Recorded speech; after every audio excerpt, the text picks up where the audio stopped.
પાખંડ છે ને એક બાબા છે કે જે ખડેશ્વરી બાબા છે કે જે તપસ્યા કરે છે. શું વાત છે?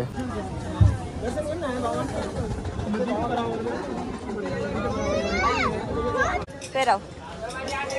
ના ના પહેરાવ, વાંધો ને પહેરાવ જ ને તો નો કેતા હોય તો પણ આને જો નથી લાગતી આ ભાભીને જો મેં હિરોઈન હું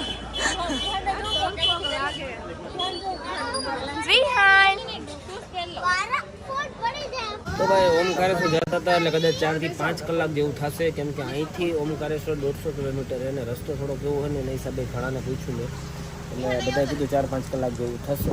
મેં કીધું પહેલાં છે ને પેટનો ખાડો પૂરી લે એટલે સરસ મજાનો. એટલે દાલ બાટી ખાવા આવી ગયા છીએ. અને લોકેશન જો ભાઈ બહુ મસ્ત છે. તમે